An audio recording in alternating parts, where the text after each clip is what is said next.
Chapter 1. Nathan. This was a terrible idea. The worst.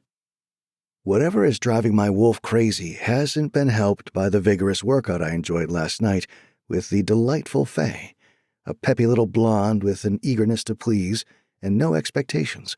She's a fun bedtime companion when I want to blow off some steam. Normally. Last night, though, my wolf didn't want to be anywhere near her. Every time she touched me, he recoiled, refusing to take part because she wasn't my mate. For years, we've had a mutual agreement that finding our mate wasn't the be-all and end-all, and that we'd live our lives to the fullest. It appears he's had a change of heart. Try as I might, I couldn't muster the enthusiasm for doing the deed itself, and so I resorted to doing what any self-respecting alpha wolf would do. I lied. I said I wanted to make last night all about her.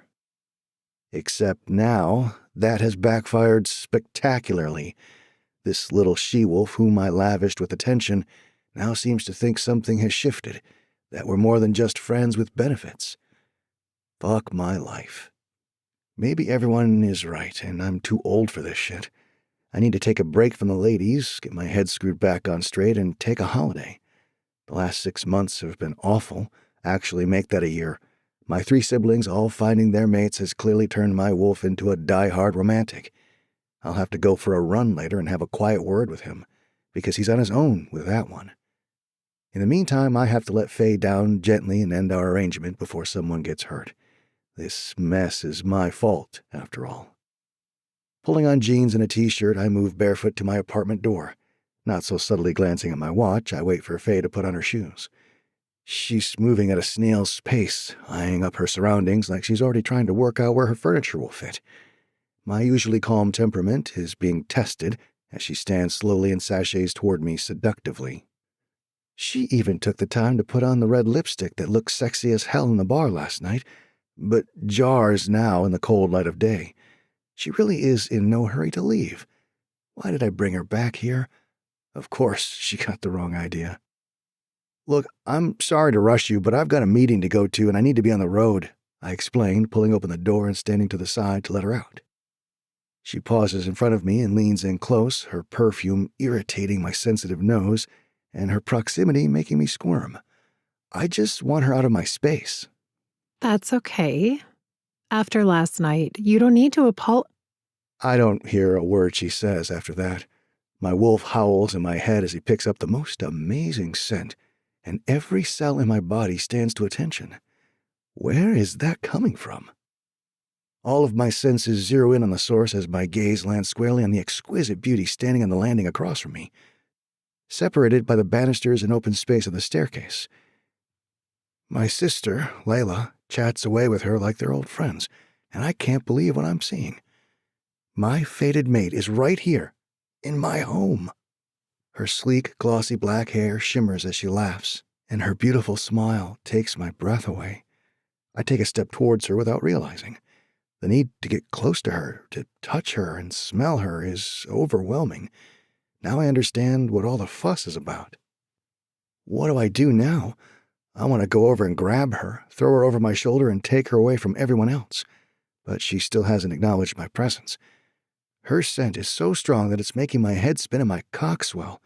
She must know I'm here. Nathan!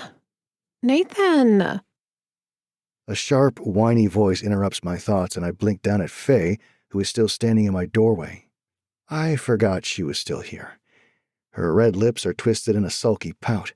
She frowns, growing annoyed as I continue to ignore her and focus back on the perfect creature across from me. Then the reality of the situation hits me like a sledgehammer. Oh, goddess, no. Not now. So, are we going to do this again? Faye asks, raising her hand to place it in the middle of my chest, but I catch her wrist before she touches me, and hold it away from my body.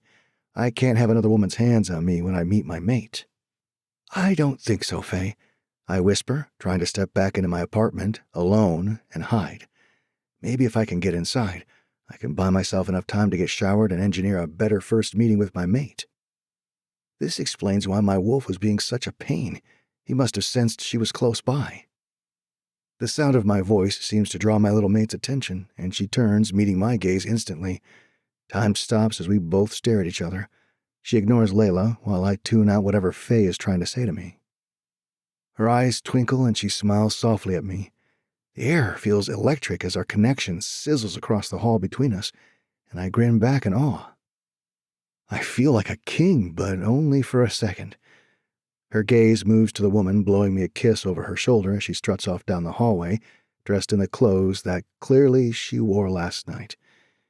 I think I might be sick. Holding my breath, I wait to see what my mate's reaction will be. Fury? Jealousy? I expect her to scream bloody murder at me in front of the entire pack. She's entitled to be hurt and angry. We've only just crossed paths, but I already know I'd burn down the world if I saw another man sneaking out of her room. My brothers weren't messing. This mate bond is something else. Instead, though, she does the opposite. Letting her gaze come back to rest on me, she gives me a quick once-over before letting her attention drift past me and continues to take in her surroundings. That one look, her cool expression, is like a dagger to my heart. She dismisses me completely. My black-haired beauty turns back to Layla, smiling warmly and touching her on the arm as they share a joke. Her relaxed laughter fills the air. She follows Layla into her former apartment, closing the door behind them without giving me a second glance. What the hell? Slumping against the doorframe, I bury my face in my hands and curse. I want to go over there and burst in, hating the door for blocking my view of her perfect face. But what am I going to say? What would I do? My skin crawls with the need to go to her, so I grip my teeth and force myself to think, for once, before I act. Begging your mate for forgiveness while covered in another woman's scent can't be a good look, and it's certainly not going to help me win her over. She's clearly pissed off, but is too classy to ream me out about it in front of strangers. Fuck! I slam the door shut and thump the back of it in frustration before heading to the bathroom. Turning the shower up to scalding hot, I try to scrub myself clean of all the women who've gone before, of the guilt that's burned into my soul. How am I ever going to recover from this? When my brother, Rex, messed up with his mate, I told him to grovel like he'd never groveled before. I'm going to need to take my own advice. You can listen to the rest of the book in the Tempt Romance audiobooks app, available on the App Store and Google Play. The link to the book is in the description.